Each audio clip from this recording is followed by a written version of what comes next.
Let me ask you something honest. When was the last time you looked in the mirror? Not to fix your hair, not to check your outfit, but to really look. To look at yourself and ask, is this the life I actually wanted? If that question made your chest tighten even slightly, keep reading. Because what I'm about to share with you isn't motivational fluff. It's not a list of feel-good quotes you'll forget by tomorrow. What this is a collection of truths. Truths that took some people 30 years of painful detours to discover. Truths that, once you truly understand them, will rewire the way you think, the way you choose, and the way you show up every single day. Here's what nobody tells you when you're in your 20s, grinding through your 30s, or quietly reassessing your 40s. The gap between the life you're living and the life you're capable of isn't about talent. It's not about luck. It's not about who your parents were or what city you grew up in. It's about knowledge, specifically the right kind of knowledge applied at the right time. Most people stumble onto these lessons eventually, but eventually costs you. It costs you years. It costs you relationships. It costs you mornings you wake up wondering how you got here. I don't want that for you. So let's skip the long road. Let's talk about the 20 lessons that change everything, starting right now. Lesson 1. Every time you choose now. Over later, you're borrowing from your future self. Picture this. You're 26 years old, sitting in a small apartment, eating instant noodles for the 3rd time this week. Your friend Marcus calls you, buzzing with excitement. He just opened a brokerage account and invested his first $200. You laugh. $200? What's that going to do? You hang up and order a new jacket online instead. One you'll wear twice and forget about.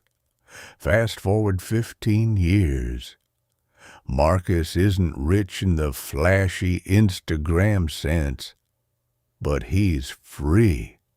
His investments have been quietly compounding for over a decade. He works because he wants to, not because he has to. And you're still good. But you can't shake the feeling that you started a race everyone else began years ago. That story isn't about money. It's about delayed gratification, the single most powerful behavioral skill a human being can develop. Here's the uncomfortable truth. Your brain is not designed for your long-term happiness. It's designed for your immediate survival. Every time you scroll instead of studying, choose comfort instead of challenge, or spend instead of save, that's not weakness. That's biology doing exactly what it was built to do. The problem is, we live in a world that has weaponized that biology against us. Every app, every advertisement, every algorithm is engineered to give you the hit now, the dopamine drip, the instant answer, the frictionless purchase, and it's quietly stealing your future. The children in a famous psychological study were given a simple choice: eat one treat now or wait 15 minutes and receive 2.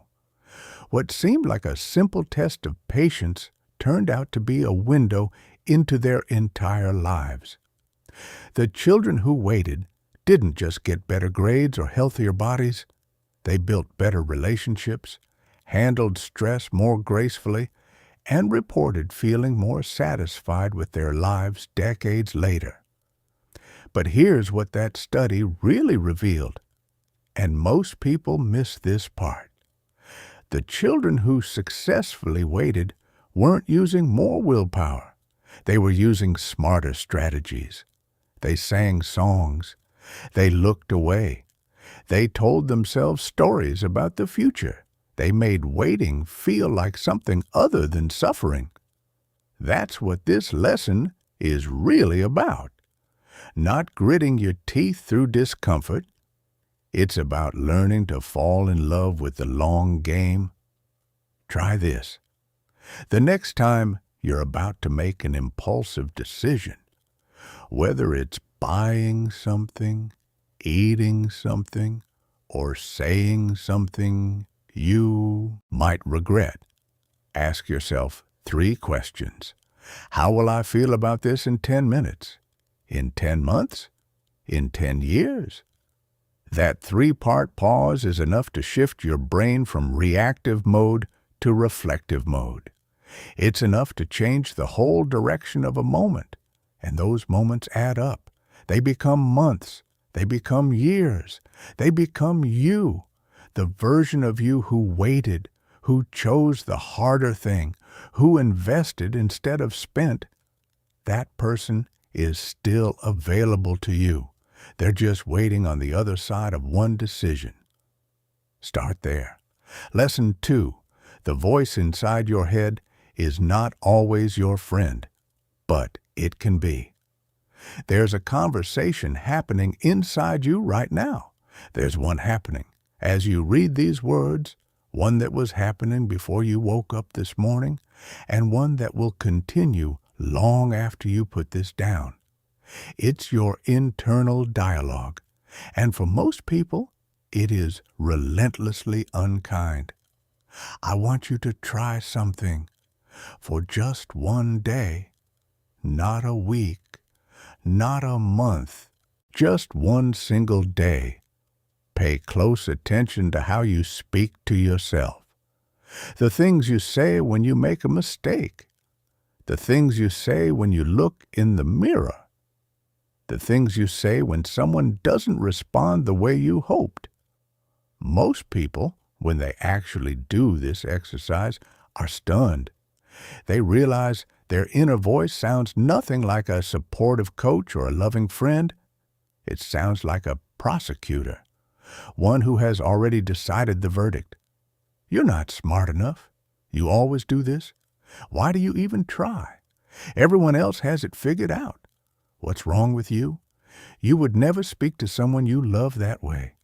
And yet, we let that voice run on autopilot, hour after hour, day after day, and then wonder why we feel exhausted, stuck, or small. Here's what the research tells us. Your thoughts are not facts. They are interpretations. They are patterns your brain developed often in childhood as protective mechanisms. The voice that tells you you're not good enough, it was probably trying to protect you from disappointment. The voice that catastrophizes before a big moment, it was probably trying to prepare you for the worst. These patterns had a purpose once, but they don't serve you anymore. The 4 most common mental traps are worth naming. The first is catastrophic thinking, where your mind skips straight to the worst-case scenario. You send an email and don't hear back, and suddenly you're imagining being fired, broke, and alone. The worst case is almost never what actually happens, but the stress it generates is entirely real. The second is all or nothing thinking, where there's no middle ground. You ate one bad meal and now your entire health journey is ruined. You had one unproductive day and now you're convinced you're a failure. Life doesn't work in absolutes, and neither should your self-assessment. The third is personalization, where you make everything about you even when it isn't.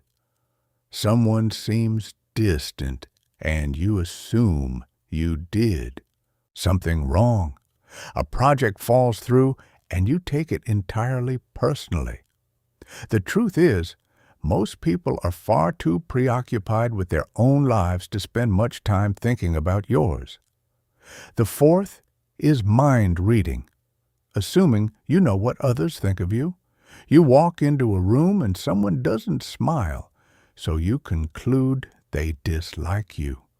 But you have no idea what's happening in their world. They might be exhausted. They might be heartbroken. They probably haven't thought about you at all. Once you can name these patterns, you can interrupt them. Not by forcing false positivity. That doesn't work and it doesn't last. But by asking honest questions. Is this thought actually true? Is this thought helping me?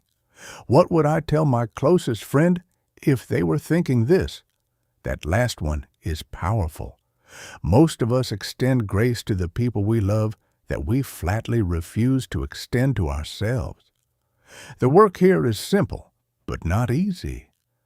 Start treating yourself like someone worth being kind to, not because you've earned it or because everything is going perfectly, but because cruelty, even internal cruelty, is never a useful tool. Your internal dialogue is the longest relationship of your life. Make it one worth having. Lesson 3. Saying no is an act of love toward yourself and everyone. You're saying yes to let's be honest about something most people won't admit. The reason you're overwhelmed isn't because you have too much to do. It's because you've said yes to too many things that weren't truly yours to carry. You said yes to the committee you didn't want to join. Yes to the social plans that drained you. Yes to the project that didn't align with anything you actually care about. You said yes because you didn't want to disappoint anyone, because you wanted to be seen as capable and generous, because no felt like a closed door instead of an open one. But here's what every yes costs you that nobody talks about. Your yes is only as valuable as your no. If you say yes to everything, your yes means nothing. And more importantly, you become someone who can't fully show up for the things that genuinely matter because your energy is fractured across 100 things that don't. Think about water. When it flows in all directions at once, it spreads thin and disappears into the ground. But when it's channeled, when it's focused, it carves through stone. One of the most quietly brilliant business principles ever shared goes something like this. Write down the 25 things you most want to accomplish. Circle the top 5. Now here's the critical part. The other 20 aren't your backup list. They're your avoid at all costs list. Because those 20 are exactly good enough to distract you from the 5 that are truly great. That framework changed how I think about every decision I make. Because the problem isn't that we're tempted by terrible things. The problem is that we're tempted by good things that crowd out the great ones. Learning to say no strategically starts with getting radically honest about what you're saying yes to. Not in the abstract, in the specific. What kind of life do you want in 5 years? What kind of person do you want to become? What relationships, what work, what experiences are truly non-negotiable for you? When you have that clarity, no stops feeling like rejection and starts feeling like direction. Some practical tools. Create a personal decision filter. Before committing to anything, run it through these questions. Does this align with what I value most? Is this the best use of my limited time and energy right now? Will I regret saying no to this in 5 years? Or will I regret saying yes? Develop graceful, firm responses that don't invite negotiation. I appreciate you thinking of me. That's not something I can commit to right now. Notice there's no lengthy explanation, no apology, no open door for pressure, just warmth and clarity. and be particularly cautious about recurring commitments. A weekly obligation doesn't feel like much in the moment, but multiply it by 52 weeks, and suddenly you've given away an entire month of your year to something you weren't truly enthusiastic about. The people who genuinely respect you will honor your boundaries. The people who don't, their pressure is precisely the reason those boundaries exist. Saying no isn't selfish. It's the clearest signal you can send about what you stand for. And when you protect your energy with intention, the yeses you do give become something rare and precious, the kind that actually changes things. Lesson 4. Small, boring, consistent actions are the secret to every transformation you've ever admired. We love the highlight reel, the before and after photo, the overnight success story, the dramatic pivot. We love the idea that transformation arrives in a single cinematic moment, that one morning you wake up and everything is different. But that's not how any of this works. And deep down, you already know that. Every remarkable person you've ever admired got there the same unglamorous way. Small actions, repeated with stubborn consistency, over a longer period of time than felt reasonable. Consider this. If you improve by just 1% every single day for 1 year, you end up roughly 37 times better than when you started. 1%. That's almost nothing. And yet, compounded, it's everything. But here's the catch. The same math works in reverse. Small negative habits, repeated daily, compound into consequences that feel sudden, but were actually inevitable. The afternoon you feel too busy to stretch. The evening you choose the couch over the walk. The morning you scroll for 40 minutes instead of reading 10 pages. None of it feels significant in the moment. All of it shapes who you become. Most people focus on outcomes when they should be focusing on identity. They want to lose weight instead of becoming someone who moves their body joyfully. They want to write a book instead of becoming someone who writes every day. They want financial freedom instead of becoming someone who makes thoughtful money decisions. The outcome is the result. The identity is the engine. So how do you build habits that actually stick? Start embarrassingly small, not manageable small. Embarrassingly small. If you want to build a reading habit, start with 1 page, not a chapter, 1 page. If you want to meditate, start with 60 seconds. If you want to exercise, start with 2 minutes of movement. The goal at the beginning is not results. It's proof. Proof to yourself that you are the kind of person who does this thing consistently. Stack new habits onto existing ones. Your brain has already carved deep grooves for your current routines. Use them.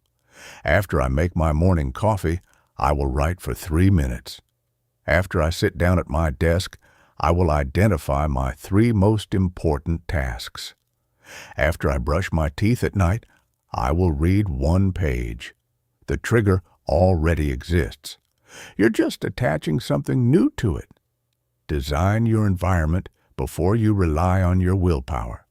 Willpower is unreliable. It fluctuates with sleep, stress, hunger, and emotion. Environment is constant. If healthy food is visible and accessible and junk food isn't in the house, you don't need willpower to eat well. You just need to open the refrigerator. Remove friction from good behaviors. Add friction to bad ones. Never miss twice. You will miss a day. Life will intervene. That's not failure. That's being human. The rule is simple. Missing once is an accident. Missing twice is the beginning of a new pattern.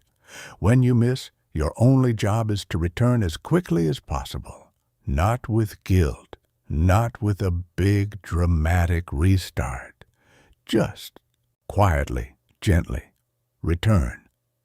The beautiful thing about habit compounding is that it doesn't require you to be extraordinary. It just requires you to be consistent. And consistency is available to every single person reading this, regardless of their circumstances, their history, or how many times they've tried before. The version of you in 5 years isn't determined by one big decision. It's determined by what you do on the ordinary Tuesdays when nobody's watching and nothing feels particularly important. Those Tuesdays are everything. Lesson 5. You don't need to do more. You need to do less, better. Here's a question that might sting a little. How much of what you did last week actually mattered? Not felt productive, not kept you busy, not checked a box. I mean, genuinely moved the needle on something that matters to you. Something that brought you closer to the life you're building, the person you're becoming, the impact you want to make. If you're being honest, the answer is probably not much. Maybe a handful of hours out of the whole week. And that's not a personal failing. That's just the reality of how results actually distribute themselves across effort. In the late 1800s, an Italian economist named Enzo Carrera was walking through his garden one afternoon when he noticed something strange. A small cluster of pea pods, maybe a fifth of the total plants, was producing the vast majority of the peas. He started looking for this pattern elsewhere, in land ownership across his country, in wealth distribution, in business outcomes. The pattern held almost everywhere, almost every time. Roughly 80% of results came from roughly 20% of causes. What Carrera identified, now widely known as the 80-20 principle, is one of the most liberating ideas you will ever encounter, because it means this: you are not behind because you're not working hard enough. You may be behind because you're working on the wrong things. Think about your own life. In your career, there are probably 2 or 3 activities that generate most of your real progress. The deep work, the important conversations, the strategic decisions. Everything else is maintenance. In your relationships, there are probably a handful of people who genuinely energize you, challenge you, and make your life richer. The rest, while pleasant, don't move the needle on your happiness or growth. In your health, there are maybe 4 or 5 behaviors: sleep, movement, nutrition, stress management, that account for the vast majority of how you feel and how long you'll live. The question isn't what you should add to your life. The question is what you should subtract. Most people resist this because subtraction feels like giving up, like settling, like admitting you can't have it all. But the 80-20 principle isn't about having less. It's about having more of what actually matters by letting go of what doesn't. Here's a practice that will change how you work within a single week. Track everything you do for 5 days. Every task, every meeting, every conversation, every commitment. At the end of the week, ask honestly, which 20% of these activities produced 80% of my meaningful results? Then ask the harder question, what would happen if I protected those activities fiercely and ruthlessly minimized everything else? The answer, almost always, is that you'd accomplish more in less time and feel less depleted doing it. apply this to learning too.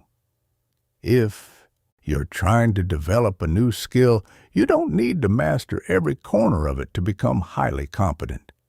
In any language, a core vocabulary of a few thousand words covers the vast majority of everyday communication. In most instruments, a relatively small set of chords and techniques will allow you to play most of what you'll ever want to play. Find the vital few. Master those first. Let the rest come later. The world rewards people who do a few things exceptionally well, far more generously than it rewards people who do many things adequately. Depth beats breadth. Focus beats frantic. Doing less, but doing it with complete presence and intention, is not laziness. It's one of the most sophisticated strategies you can develop. You don't have to do everything. You just have to do the right things. Figure out what those are. Then protect them like your life depends on it. Because in many ways, it does. Lesson 6. The relationships you invest in will determine the life you live more than almost anything else. Let me tell you about two people I want you to imagine. The first is someone who has accumulated thousands of professional contacts. They've attended every networking event, collected business cards like trading cards, and maintained a LinkedIn profile with more connections than most people have acquaintances. They know everyone, at least superficially. But when things got difficult, when they lost their job, when their marriage hit a rough patch, when they needed someone to believe in them at their lowest, the phone was quiet. The second person has maybe 15 relationships they'd call truly meaningful. They've invested years into those connections. They know those people's fears and dreams and complicated family histories. They've shown up for them in the unglamorous moments, the hospital waiting rooms, the moving days, the 2 a.m. phone calls. And when this person needed support, needed an opportunity, needed someone to vouch for them, without hesitation, those 15 people were there. Which person would you rather be? The quality of your relationships is not determined by how many people you know. It's determined by how deeply you know the ones who matter and how genuinely they know you. We live in a culture that has confused connectivity with connection. We have more ways to reach each other than at any point in human history. And yet loneliness is at epidemic levels among people in their 30s and 40s. We're surrounded by contact and starved of genuine closeness. Here's the truth about real relationships. They are built through consistent, unglamorous investment over time, not through impressive introductions at industry events, not through witty comments on social media, through showing up, through remembering, through asking questions and actually listening to the answers, through being the kind of person who makes others feel seen. The most common mistake people make with relationships is treating them like transactions, maintaining them when there's something to gain, and neglecting them when there isn't. This approach is not only ineffective, it's detectable. People can sense when they're being cultivated for a purpose, and they pull back. The people who build the most powerful networks, the kind where opportunities flow freely and support shows up without being asked, do the opposite. They give first, consistently, without keeping score. They make introductions that benefit others. They share relevant information without expecting anything back. They celebrate other people's wins publicly and sincerely. They become known not as someone who extracts value, but as someone who generates it. There's a concept worth adopting here: relationship deposits. Every time you help someone, remember something important about their life, or show up for them in a moment that matters, you're making a deposit. And like a savings account, the interest on those deposits compounds over time. The challenge is that the withdrawals, asking for something, needing something, feel immediate and obvious. The deposits feel quiet and invisible, but they're not. They accumulate, and eventually they become the foundation of a life richly supported by people who genuinely want to see you succeed. A few things worth practicing. When you meet someone new, resist the instinct to think about what they can offer you. Ask instead, what can I offer them? It might be a connection, a resource, a piece of information.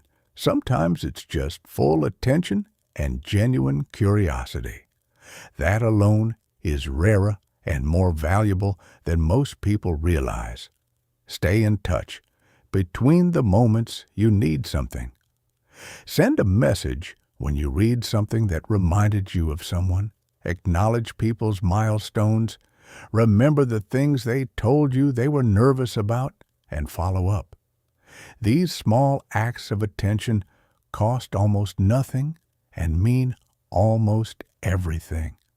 And invest most deeply in the people who energize you, the ones who challenge your thinking, who celebrate your growth, who tell you the truth even when it's uncomfortable.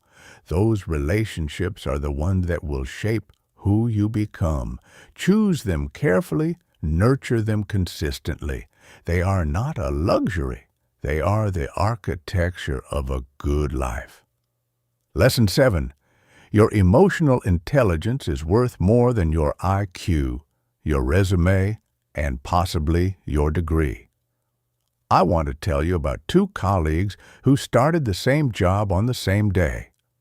The first, let's call him Daniel, was technically brilliant. Sharp analytical mind, top of his class, could solve complex problems faster than anyone in the room. But Daniel struggled. He got frustrated when others didn't grasp things as quickly as he did. He delivered feedback like a verdict. When conflict arose, he either bulldozed through it or avoided it entirely. He couldn't understand why people seemed to resist him even when he was objectively right. The second colleague, let's call her Sophia, was solid, but not exceptional on paper. What Sophia had, though, was something harder to measure and ultimately more powerful.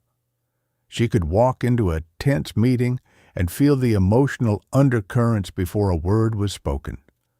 She knew when to push and when to give someone space. She could deliver difficult feedback in a way that left people feeling respected rather than diminished. She built trust quickly and sustained it through difficulty. 5 years later, Sophia was leading a team. Daniel was still waiting to be understood. This isn't a story about intelligence being bad. It's a story about emotional intelligence being the difference maker. In careers, in relationships, in the quality of every human interaction you will ever have.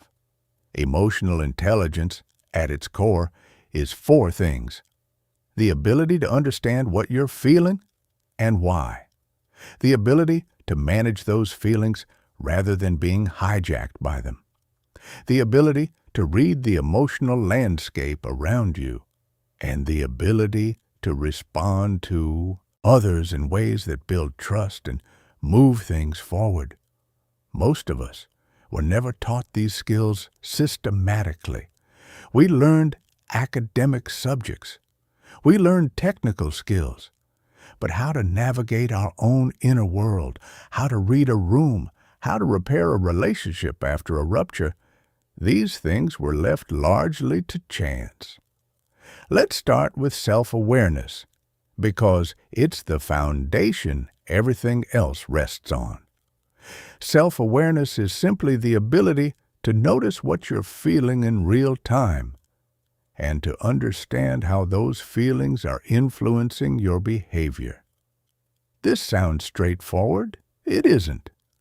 Most people are running on emotional autopilot. They react before they've even consciously registered what they're feeling. The anger that comes out as sarcasm. The anxiety that comes out as control. The hurt that comes out as withdrawal. Without awareness, these patterns run your life without your permission. Building self-awareness starts with a habit as simple as this. Several times throughout the day, pause and ask yourself, what am I feeling right now, and why? Not to fix it or analyze it into the ground, just to notice. That noticing, that tiny gap between stimulus and response, is where your freedom lives. Self-management is what you do with that awareness. It's not suppression. It's not pretending you don't feel what you feel. It's choosing your response instead of just reacting. The pause is everything here. Between the moment something triggers you and the moment you respond, there is always a choice. Most people miss that choice entirely because they move too fast. Slow down. The pause is not weakness, it's sophistication. Social awareness is the ability to read what's happening emotionally in the space around you. To notice not just what people say, but how they say it, what they're not saying, what their posture and tone and eyes are communicating. The most socially aware people in any room aren't the ones talking the most. They're the ones paying the most attention, and relationship management is where all of it comes together. It's the ability to use your emotional understanding to build genuine connections, navigate conflict without casualties, and influence outcomes in ways that leave everyone's dignity intact. One of the most powerful tools in this category is something almost embarrassingly simple. Validate before you problem solve. When someone comes to you upset, the instinct is to immediately offer solutions. But what most people need first is just to feel heard. That sounds really hard. I can understand why you'd feel that way. 2 sentences, enormous impact.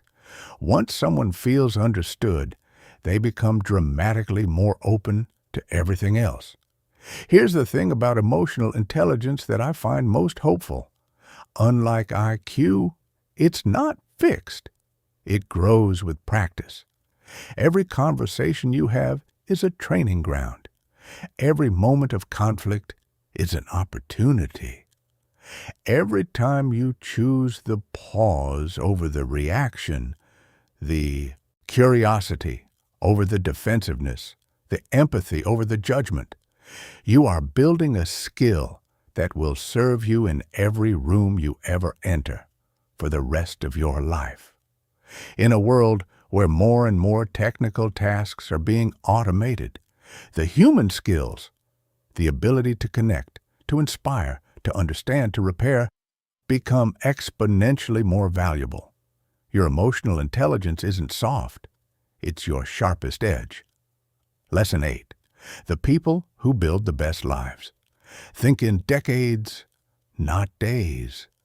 There's a particular kind of clarity that arrives when you zoom out far enough. When you're stuck in the middle of a hard week. When the project is stalling and the relationship is strained and the bank account is thinner than you'd like. Everything feels urgent and critical and permanent. The tunnel vision of the present tense makes it almost impossible to see that this moment, as consuming as it feels, is a tiny thread in a much longer tapestry. The most consistently successful people I've encountered, not the lucky ones, the consistently successful ones, share one distinguishing trait more than any other. They think in decades, not in quarters, not in years. Decades. This isn't about ignoring the present, it's about understanding that the present is being shaped by forces you set in motion long ago, and that the future is being shaped by decisions you're making right now that won't reveal their full consequences for years. Short-term thinking is the cognitive default. Our brains evolved in environments where the most pressing threat was immediate. The predator around the corner, the storm on the horizon, the rival tribe across the valley. Planning 10 years ahead was a luxury nobody could afford. But we don't live in that world anymore, and the greatest threats to your potential today aren't immediate dangers. They're the slow, quiet consequences of short-term decisions made across years. The professional who never invested in developing new skills because the current job was comfortable enough. The couple who avoided difficult conversations because harmony felt more important than honesty. The person who spent their 30s optimizing for immediate comfort instead of long-term vitality. None of these feel like catastrophic mistakes in the moment. All of them compound into significant losses over time. Long-term thinking begins with a clear and vivid image of who you want to be, not what you want to have, who you want to be. What kind of professional do you want to be known as in 15 years? What kind of partner, parent, or friend? What kind of physical condition do you want to be in? What kind of impact do you want to have made? Most people have never seriously sat with these questions. They've thought about them vaguely, in the abstract, in the way you think about things you'll get to later. But later has a way of arriving as too late when you're not paying attention. Try this.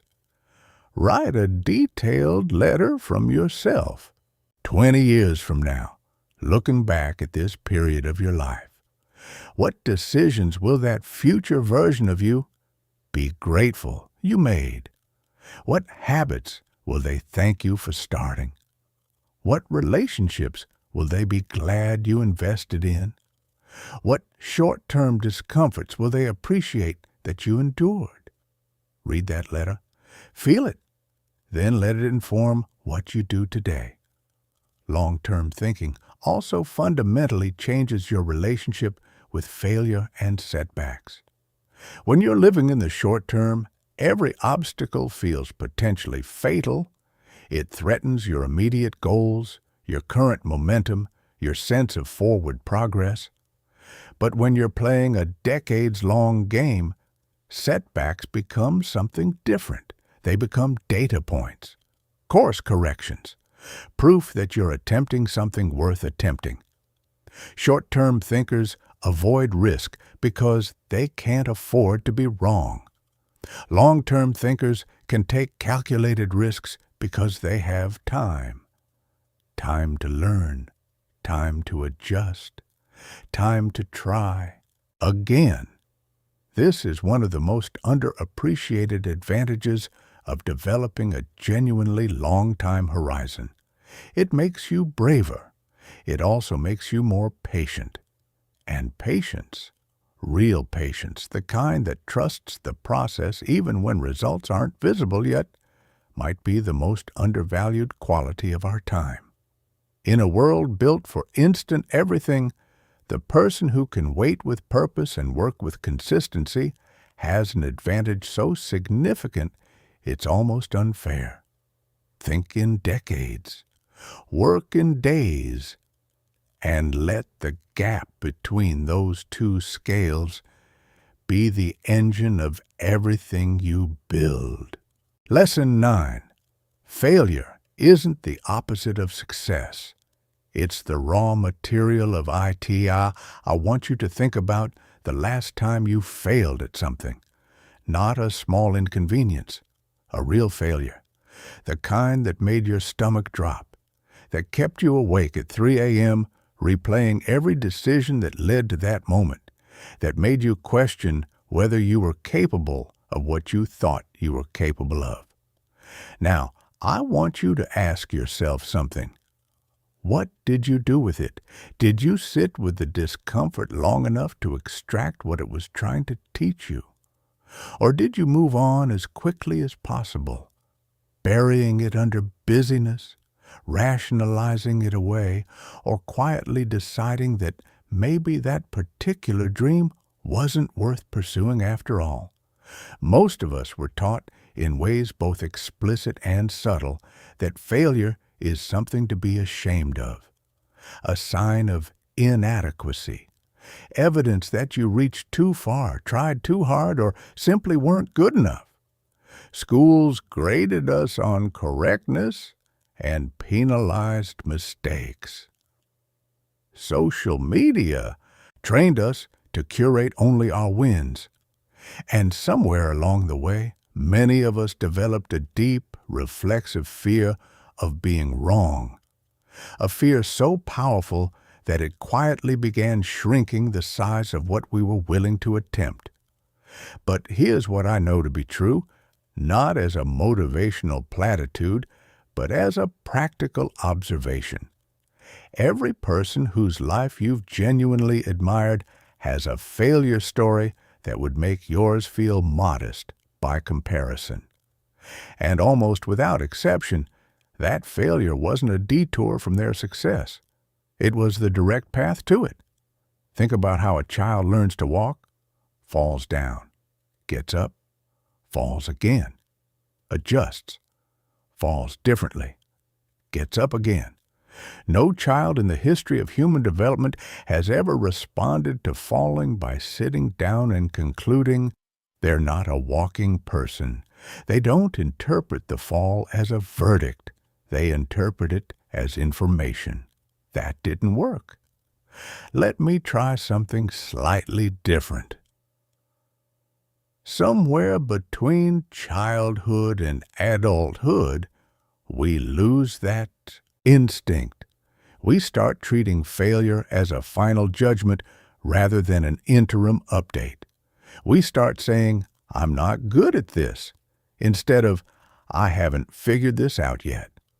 And that single linguistic shift, from fixed to provisional, from verdict to process, carries enormous consequences.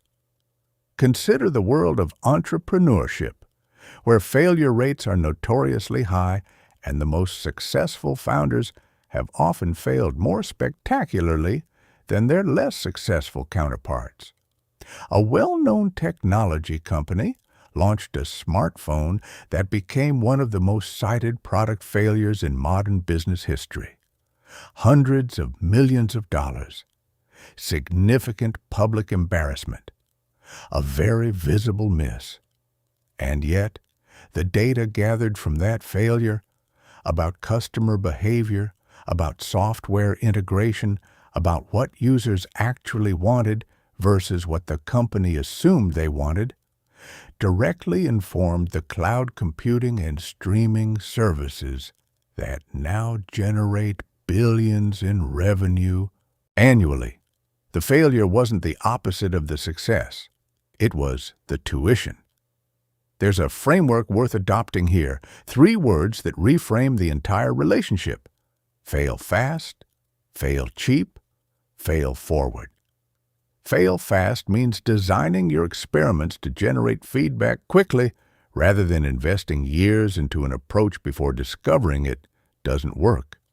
Fail cheap means limiting your exposure on any given attempt so that a bad outcome doesn't destroy you, financially, emotionally, or professionally.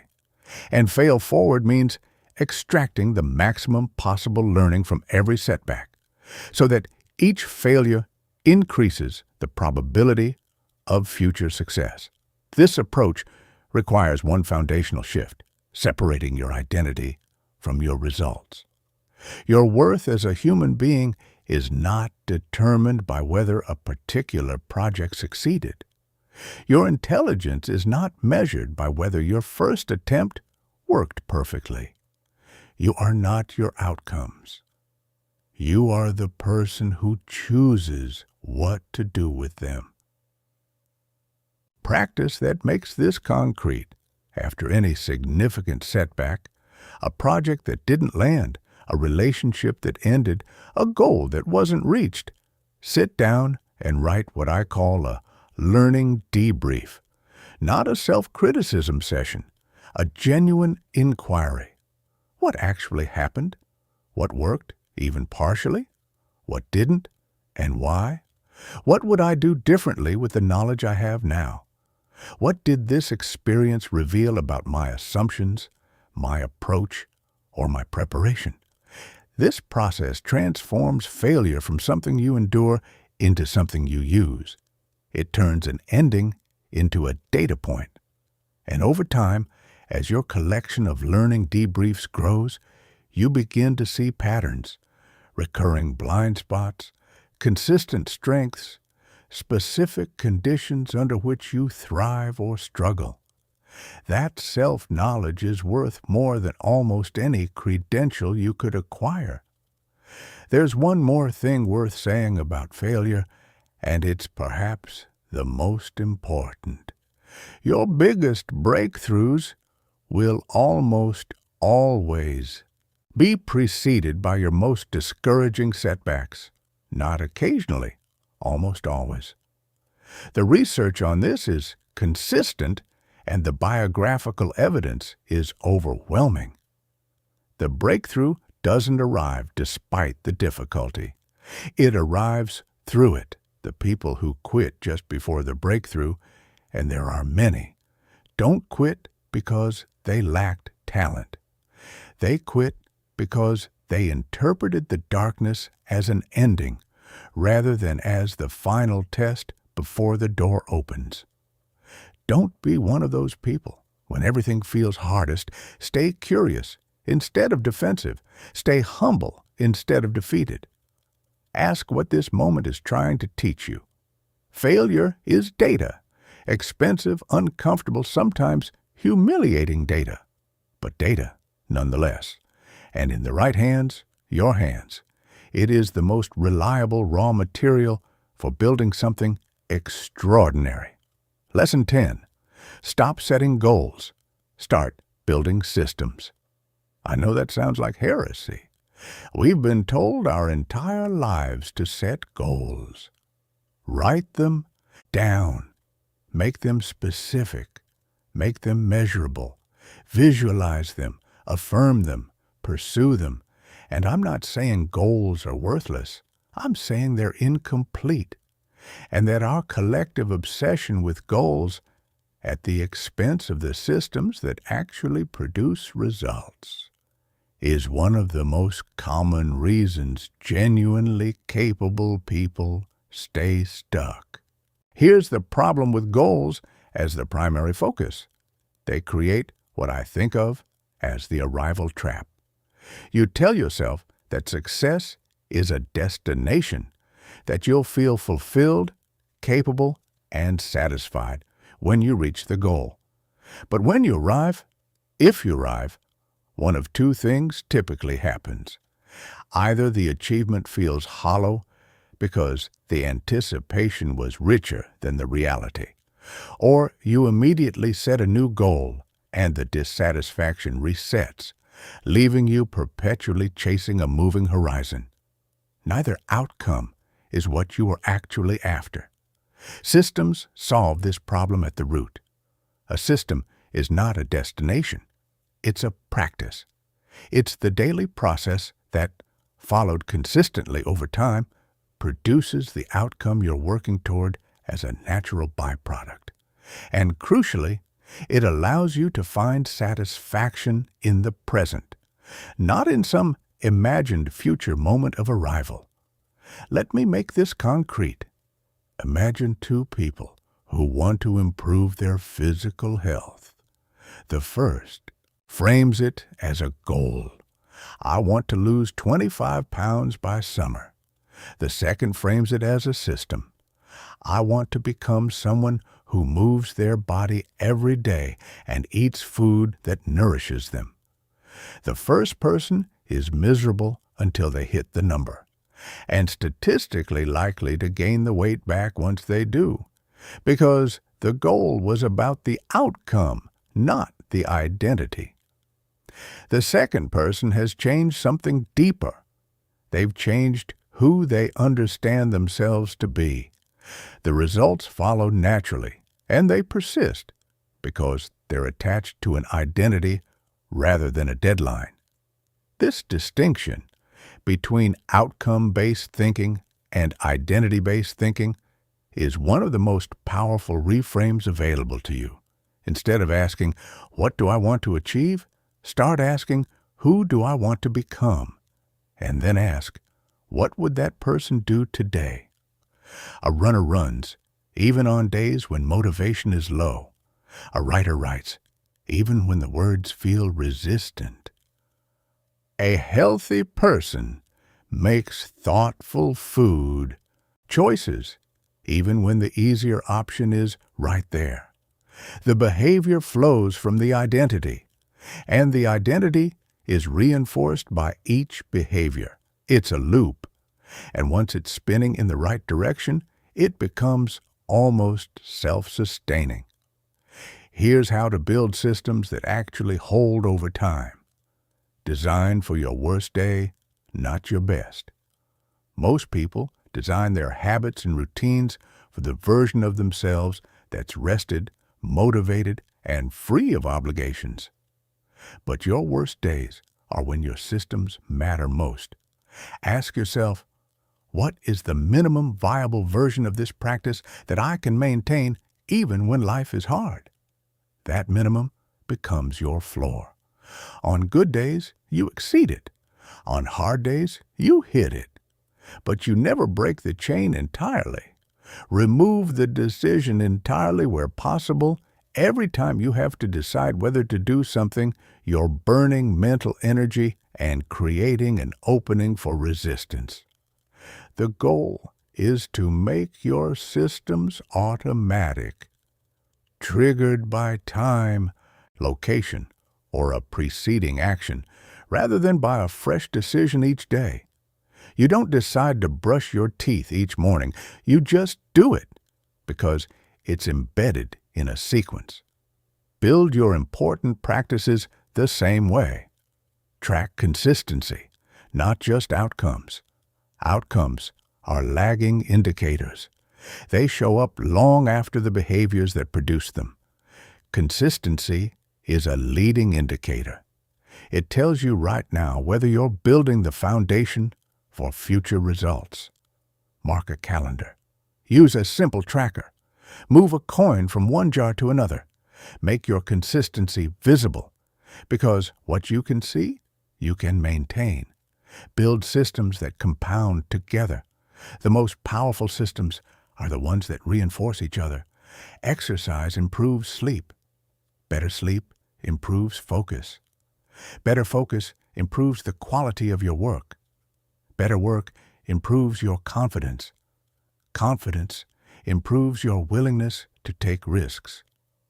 Look for the keystone habits, the ones that, when they're in place, make everything else easier and protect those above all else. Review and adjust regularly. A system that served you well at 28 may not serve you at 36. Life changes. Priorities shift. What worked in one season may be insufficient or even counterproductive in another. Schedule regular, honest reviews. Quarterly is a good cadence to ask what's working, what isn't, and what needs to evolve. Goals give you direction. They're useful for that. But direction without a reliable process for moving in that direction is just wishful thinking. The people who consistently achieve remarkable things over long periods of time aren't the people with the most ambitious goals. They're the people with the most disciplined systems. Stop waiting to arrive somewhere. Start falling in love with the daily practice of becoming who you want to be. The destination will take care of itself. Lesson 11. You cannot manage time, but you can manage your energy. And that changes everything. Here is something that took me longer than it should have to understand. Two people can have identical schedules and produce completely different results. Same 24 hours. Same list of tasks. Vastly different outcomes. The variable isn't time. It's energy. Time is fixed. Regardless of how brilliantly you manage it, there are still only 24 hours in a day, and you'll spend roughly a third of them asleep. But energy? Energy is renewable, expandable, strategically manageable, and most people treat it like an afterthought, something to push through when it's low, something to take for granted when it's high, rather than as the primary resource it actually is. Think about the last time you tried to do deep, focused work when you were exhausted, emotionally drained, or distracted by unresolved conflict. The work took twice as long, felt twice as hard, and probably produced half the quality. Now think about the last time you worked on something during a period of genuine clarity and high energy. The ideas came faster. The connections were sharper. An hour produced what might otherwise take 3. The math of energy is not linear. It's exponential, and yet almost nobody is taught to manage it systematically. Your energy operates on 4 distinct levels, and most people only pay attention to one. Physical energy is your body's baseline capacity. It's determined by how you sleep, how you move, how you eat, and how you recover. Most people manage their physical energy reactively. They crash, then compensate with caffeine, then crash harder, then wonder why they feel perpetually behind. Managing physical energy proactively means understanding your natural rhythms. Are you sharper in the morning or the afternoon? When does your focus naturally peak? When does it naturally ebb? Your biology has a schedule. The question is whether your life is aligned with it or working against it.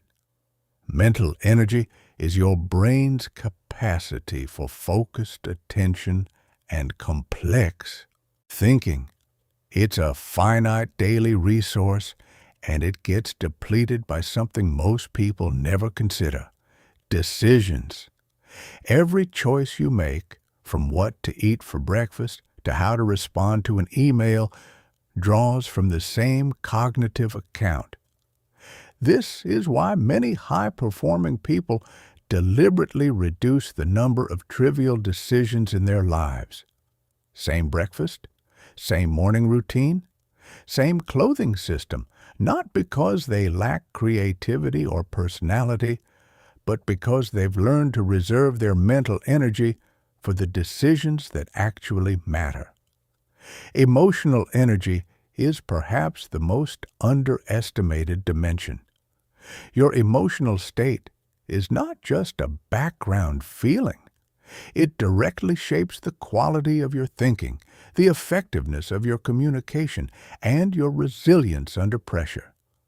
Chronic conflict, unprocessed grief, resentment that never gets addressed, relationships that consistently deplete you. These are not just unpleasant. They are expensive. They consume the energy that should be going toward the things you're building.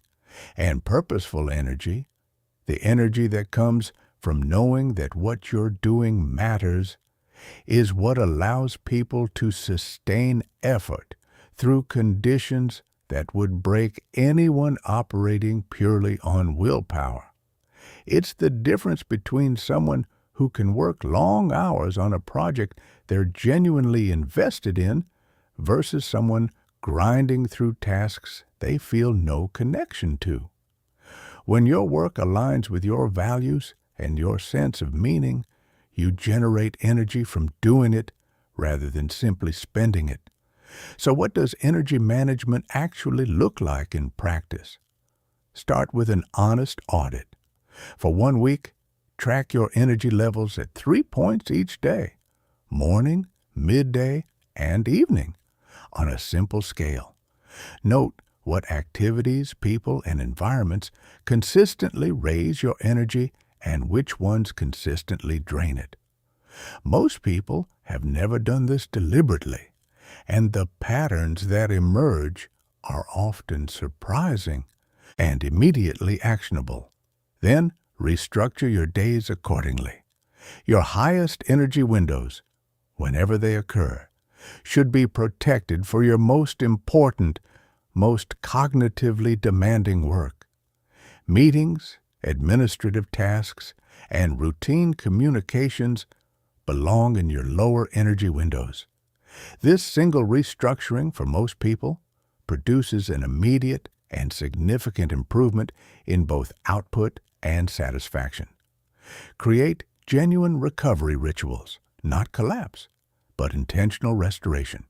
A 10-minute walk after a difficult meeting, a brief silence before a significant conversation, a consistent wind-down routine that signals to your nervous system that the day is ending and rest is coming.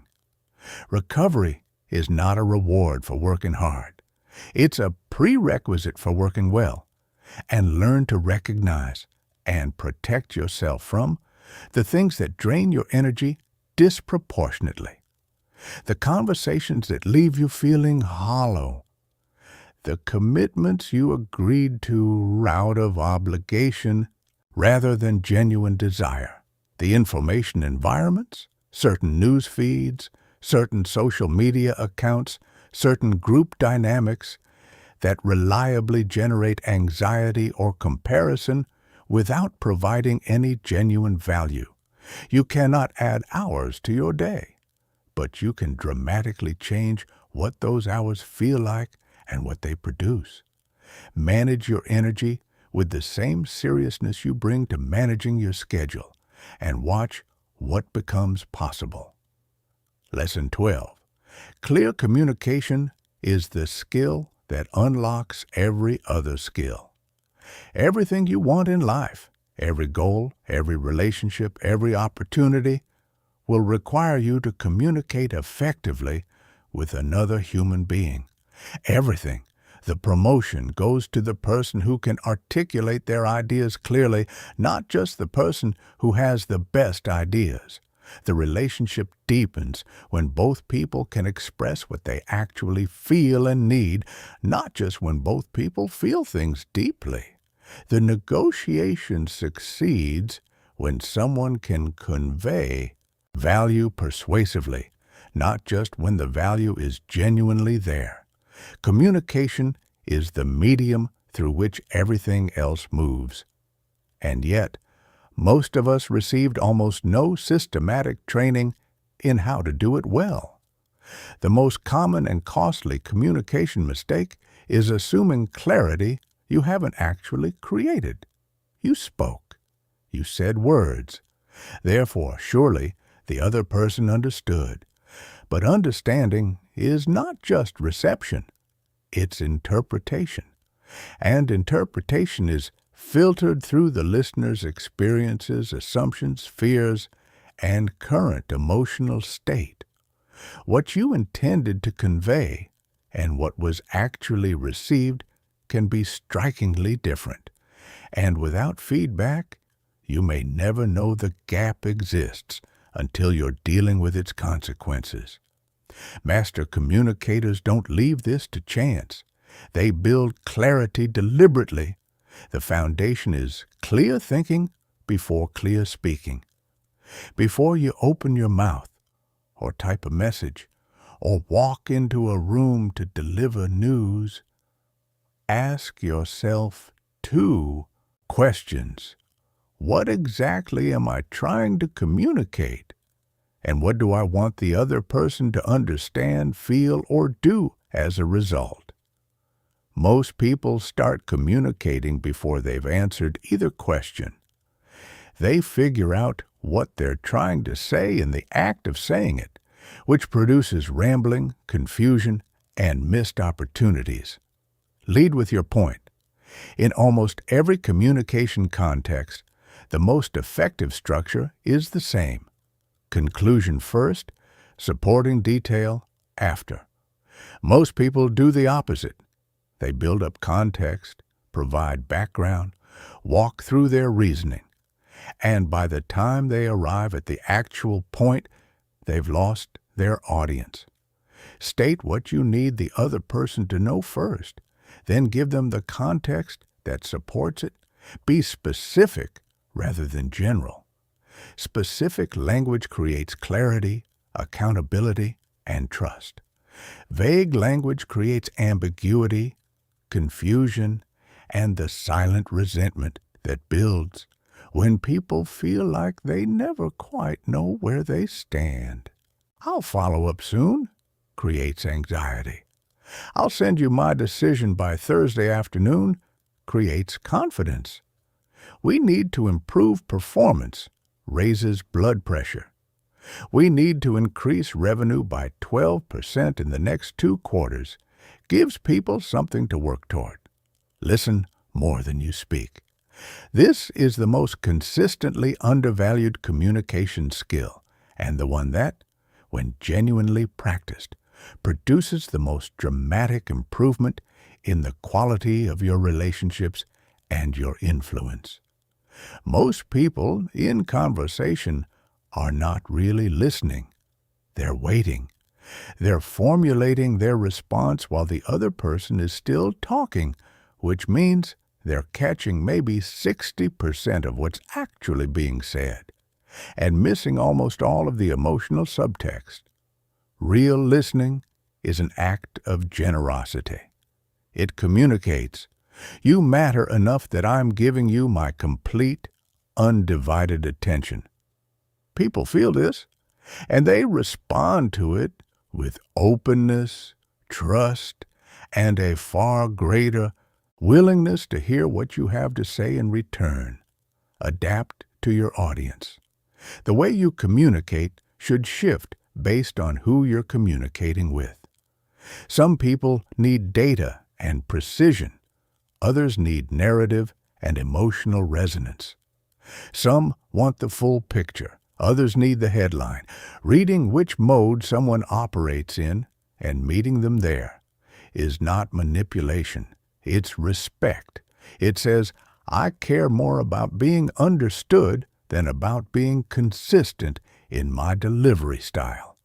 And practice the difficult conversations before you have them. If there's something important and potentially uncomfortable, you need to communicate feedback, a boundary, a disagreement, a request. Rehearse it. Not to script it rigidly, but to work through what you want to say, how you want to say it, and how you'll respond to the most likely reactions. Preparation doesn't make difficult conversations easy, but it does make them possible without doing unnecessary damage. Clear communication is not a gift some people are born with. It's a skill. It develops through practice, through feedback, through the humility of asking, "Did that land the way I intended?" and being willing to adjust when the answer is no. Develop this skill and watch the ceiling lift on everything else you're trying to build. Lesson 13. Money is a tool, not a trophy. What are you actually chasing money for? Most people have never seriously answered that. They pursue financial success for years without defining what it would genuinely give them. And that confusion between money as a means and money as an end quietly hollows out even real achievements. Money is stored energy. It's the residue of value you've created for others. Like any tool, it amplifies who you already are. Generous people become more generous with it. Purposeful people extend their reach with it. But people who are unclear about what they value, it amplifies that confusion too. The path to genuine financial freedom isn't complicated. Spend less than you earn. Invest the difference with patience. Resist upgrading your lifestyle every time your income grows. And stay anchored to one clear answer. What is this money actually for? For most people, the honest answer isn't a number. It's freedom. The freedom to choose how you spend your days. The freedom to be generous. The freedom to walk away from anything that costs you your integrity. Build toward that. Everything else is noise. Lesson 14. Your body is the foundation. Honor it. Your health is not a separate category of your life. It is the ground beneath every other category. When it's solid, everything built on top is more stable. When it's crumbling, everything above it wobbles. Move your body every day, not to punish it, but because movement is medicine. Eat food your body recognizes. Sleep like your career, your relationships, and your emotional resilience depend on it, because they genuinely do. Build recovery into your life not as a reward for hard work, but as a requirement for it. You only get one body. Treat it like the irreplaceable foundation it is. Lesson 15. Consistency is everything. Every lesson in this book collapses into one truth. None of it works without consistency. Not the perfect plan, not the motivational surge, not the dramatic fresh start. Just showing up, imperfectly, repeatedly, across time. Make the bar low enough to always clear it. On your hardest days, do the smallest version of the thing. One paragraph, 1 minute, one honest conversation, one step forward. The streak matters more than the size of any single effort. This is your moment. You've just encountered 15 lessons that most people spend decades learning the hard way. That's a real head start. But information without action is just entertainment. So I'll leave you with one question. What is the single lesson that, if applied today, would make the most meaningful difference in your life? Not tomorrow. Not when you feel ready. Today. Your life isn't waiting somewhere in the future. It's happening right now. In the decisions you make today, the habits you honor today, the person you quietly choose to become today. You are one decision away from a different life. It doesn't have to be perfect. It just has to be made. That person capable of building something extraordinary. It's you. It always has been. Now go prove it.